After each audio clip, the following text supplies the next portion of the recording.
Live from Lagos, Nigeria. This is still Enterprise Morning on Enterprise Television, and now to our main conversation for today. Today is exactly 8 days after President Bola Ahmed Tinubu attended the World Economic Forum's a special meeting on global collaboration, growth, and energy for development in Riyadh, Saudi Arabia. But he is yet to return to Nigeria. The forum lasted 2 days and aimed to help a public and private sector leaders address shared global challenges. It began on Sunday 28 and ended on Monday 29 April. Curiously, but not surprisingly, the president has kept silence on the whereabouts of the president and what's really keeping him from returning to his duty post in Abuja. This has led to speculations in some quarters that the president may have proceeded to Paris, France, where he had traveled to several times for medicals. But sources within the presidency noted that the president actually proceeded to London from Riyadh for what was termed a private visit. Some more background on the story. The president left Abuja on April 23 for the Kingdom of the Netherlands on an official visit, which the government said was on the invitation of Prime Minister Mark Rutte. And to discuss this and more, in the studios with me is Cyril Abaku. He is a journalist and also a public affairs analyst. Good morning to you. Good morning. And welcome to Enterprise Morning. All right. So quickly, let's get into the meaty part of our discussion. Currently, President Bola Ahmed Tinubu is off duty because he is not around in Nigeria. And just about the time we are to talk more on his absence and what that pertains for Nigeria, the vice president also had just left Nigeria for US-Africa Business Summit in Dallas, Texas. Now, speak to us on what the Constitution holds for when the president and his vice are not around to ensure that things work in Nigeria. Do you think our system is good enough to accommodate having both the vice president and the president not being around? The system is not strong enough to accommodate them not being around. As a matter of fact, even when they were around, we saw how things went. The president and his vice were in the country, if I remember well, when the Tinubu'S era bombing took place. They've been around when Abuja was on fire, when kidnappers were having a field day in Abuja before their very eyes.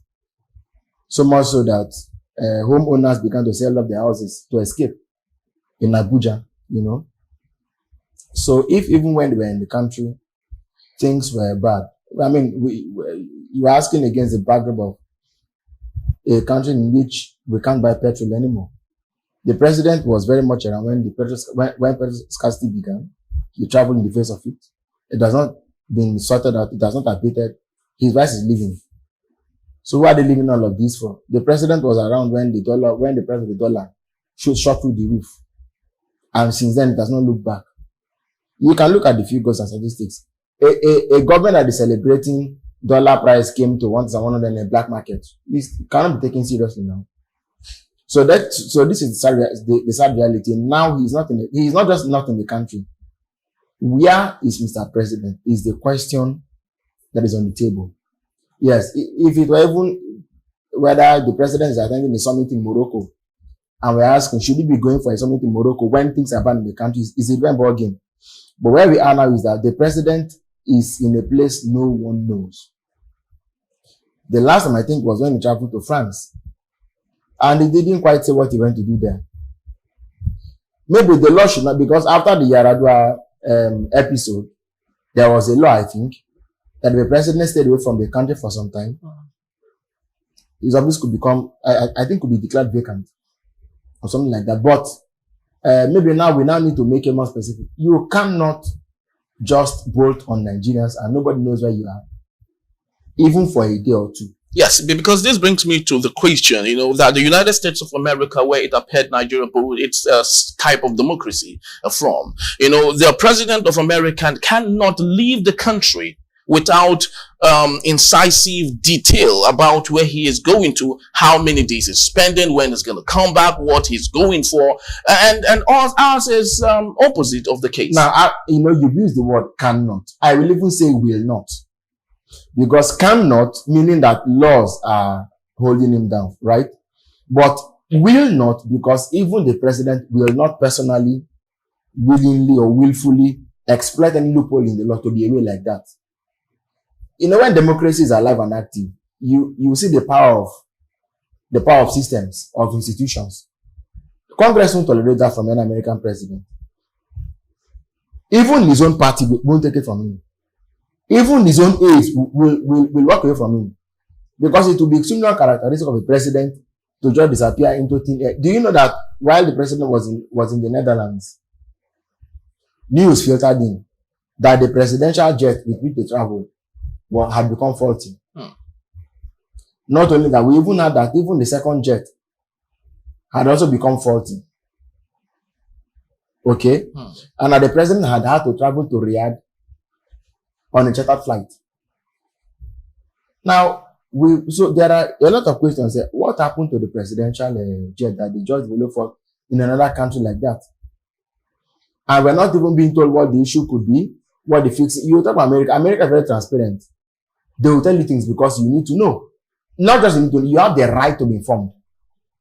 Otherwise, as a citizen, you can't take part in democracy when you're not properly and thoroughly informed. Information is your weapon, is your pathway, is your own bargaining chip in democracy. You must know.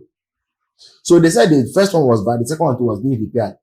In fact, one headline I saw was saying that the president may return to Nigeria on a chartered flight, on a commercial flight.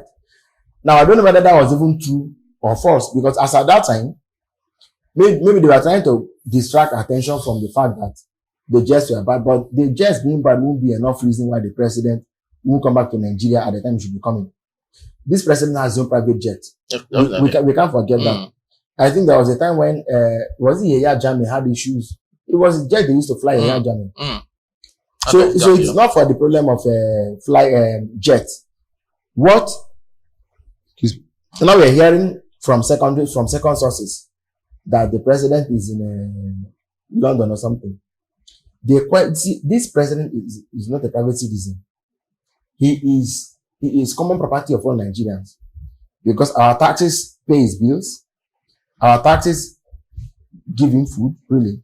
Our taxes give him shelter, our taxes give him security, immunity, and all sorts. The least we could ask of him is, Mr. President, how are you and where are you?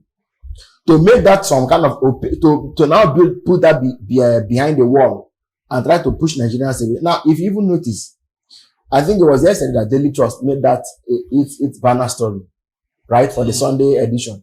But look at the generality of Nigerian media. Nobody's even talking about it. Almost everybody is turning their attention to very irrelevant stories. So these are issues that must be interrogated. Where is the president? Should we take it that any Nigerian president can just come into office and disappear and then reappear whenever he likes? Nobody knows. Let me explain. Assuming without considering that the president is in London for medical treatment, we don't realize that the president of a country being put under treatment or being treated overseas is a national security risk. For a lot of reasons, is a serious national security risk. It means his medical records are in the hands of foreign. And you see, because we live in a world in which intelligence is primus inter pares, agents of all kinds of groups will be seeking for how to get a hold of those records. And you can't tell me confidentiality is between you and the hospital, but how about most that could also be in those systems? Can you control? You can control those in your country, ostensibly, but can you control those overseas? And the question will be, what kind of treatment is that? Let me give an example. If they put a president under anesthesia, there are certain things that they will put on somebody that the person begins to talk, say what is on. Carelessly. So when we raise this issue, we're not raising it to shame anybody. We're raising it to address, look, this is our country. And if anything goes wrong, It won't affect one man. It will affect an entire people. Now, given the way politics is run in this country, especially from those that have been nicknamed opposition, and also if we can go back in memory lane to Yaradua in his ailment and how that transpired. After all, Muhammad Buhari also his ailment at some point, you know, and how the opposition used that against them at some point also. Don't you think this could be a way of trying to take such information away from the opposition so they wouldn't use it against him? No, but sadly, for those of us who expected so much from Mr. President, okay, what I can tell you is that he is not handling his own any different from what Yaradua and Buhari handled. And I can tell you very, very easily. What was Yaradua sick of? He was down with, was it pericarditis also? We didn't know until he had passed. I hope you remember. No, they didn't say anything. In fact, where was the president? There were all kinds of theories. The man had lost consciousness. It's like the man, the former governor of Ondo that passed on. What was he sick? What did he die of? Does anybody know till today? Nobody knows. We were here saying he should have. Meanwhile, at the point I came to my mind, I said, this man will not even be conscious of what's going on around him. Otherwise, you can't be unwell being Ibadan. And then people are going to meet the president in Abuja to take decisions on what should happen in Ondo State. Clearly, you are not. Clearly, he had been incapacitated. It means you are not in a position at all. And maybe he had already lost consciousness of what was going on around him in his environment. Yaradua was not well. The day they were to even give out to Jonathan, somebody came and said that he had gone to see the president and that they even jogged on the staircase. By that time, David Mark had gotten enough of the lies. The president had passed. Or at least was going to pass. He was no longer, he had lost consciousness. He had lost his capacity for speech and so forth. He had lost almost everything. Now, in the case of Buhari, some people said it was an ear problem. Some people said, but I think that somehow when you look at the Buhari problem issue, there was a transformation before he went he left and after he had come back, and we didn't know what was about. Nobody knew anything. Now and they didn't tell us anything. What has President Tinubu told us? Nothing. When he goes now and comes back, we don't. So these are the problems. There are certain ailments. Why are politicians not able to give a statement? Because you see, the problem is under someone like President Buhari, the issue of insecurity reached a crescendo, got to levels nobody could ever imagine. For example, let me give a very mild example. Mild in quote, mild example. Not because I'm deriding the weight of it, but a lot more happened. But just to pick one. The DSS fed 44 intelligence reports to high up on the echelon and said people were planning to attack Kuje prison. Nothing. Henry, absolutely not a pin fell from anybody's desk until that attack took place. Okay? Then the ministers everybody went to the prison, said, what happened? The federal government said that the guys that came to attack were better equipped and therefore overwhelmed and overpowered the security agents who were at the facility. And there are many questions to ask. One, all the money they've been voting for the Minister of Interior, what are they doing with securing the facility? No CCTV cameras or what? Number two, if indeed they have been feeding intelligence reports to the authorities, who did anything about 44? Did anybody do anything about it? If no, why? No head rolled. Or the president was not aware that such a thing was happening. That they fed 44 intelligence reports and that either is NSA or police IG or head of DSS or head of prison, the prison facility, prison, or even the Minister of Interior should have been fired. No head rolled. Which means that abdicating responsibility was norm, was to be accepted, was to be seen as a normal thing. It is not normal. Now, you talked about the president not... So sorry, yes. this president not telling us where he is and what is wrong with him. It's not normal. And assuming, again, without saying that what it is, but just assuming that it was after those treatments the president came back and had lost his capacity to govern effectively. Okay? Why should he remain in office? Yes, but I actually raised a question here that I don't think you have answered. And the question is, why do you think the detail of the president's health records should be made public when we know how politics is practiced in Nigeria? How the opposition would use that against him. Now the question is, why do you think they would love to do that when they know there's someone out there just waiting for such records to come and possibly they use that against him? Let me say this up front, Henry.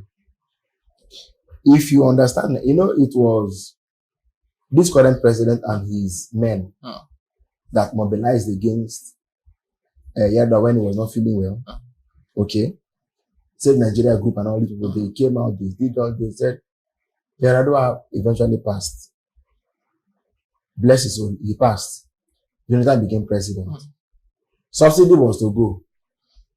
It was the same group that came out and fought and said subsidy should not go, that should be kept. It was all politics, right? And after them, when Riyadh came, when Buhari came, because they were not all in the same party.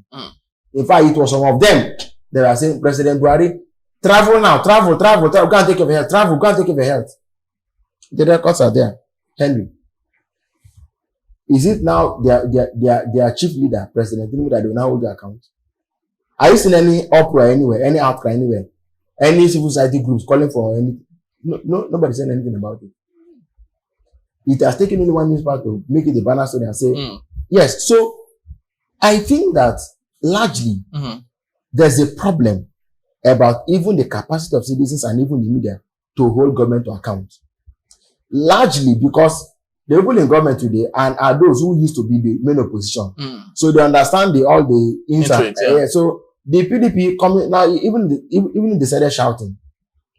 How far will that go? Maybe it should be on the records that they shouted. But they themselves have a lot more to do if they want to play the role of a credible opposition. It's a lot more than just saying you are wrong, you are right, you are wrong. It takes a lot more than that. It takes your capacity to provide and propose an alternative to whatever is on ground. Policies, ideas, ideology, doctrines that can yield better results at lower cost than what's currently obtaining. Because now the president is in France or in UK anywhere. Who is footing those bills? From the salary or from where? Nobody asks those questions. The days you spend there, the presidential jet, if it has been repaired and it is taken to, what's it called? To London or France to be with him, it will be guarding them mortgage. So it now means that our president will be using the jet to do things that are not official. And the government will be the one paying the bills. Now, you talked about, finally, you talked about just one media organization taking that up.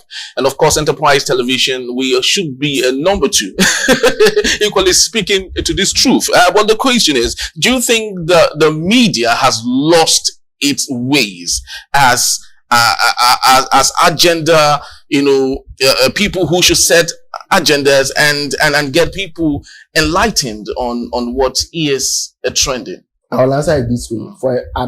I grew up as a young man growing up. I grew up reading Nigerian newspapers. There's a particular one that I thought was going to be my own lifelong ambition. Because that newspaper, as I always say, accounted for a percentage of my education. Right? A part of my education, I owe it to that newspaper. But over the years, I've come to realize that Nigerian journalism is seriously on crutches. I'm sorry to put it this way. We don't write stories for perspective. We write stories just to fill the page now. Because politicians have hijacked or what? Yes, very, very bad writing, very bad background, foregrounding and backgrounding. Very, lazy research. Very lazy. So you read a story and it doesn't offer any enlightenment to you. It doesn't offer new, better language. It doesn't offer facts. It doesn't offer history. It doesn't even offer context for stories.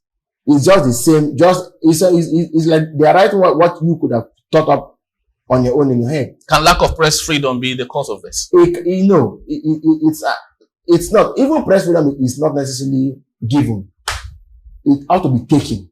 That's why people like us now, you see, we are here at Enterprise, we are bold enough to take on these issues. It's not given, it must be taken. If you won't take it, nobody's going to give it to you. Very true.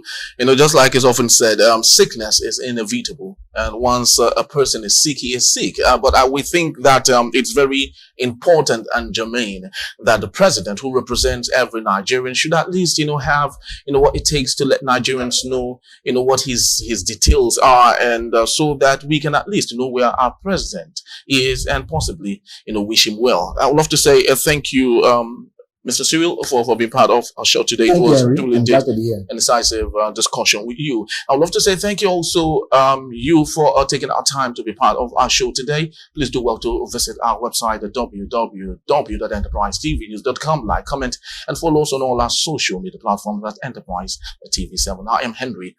On behalf of the entire team, thank you for watching. Bye-bye from us.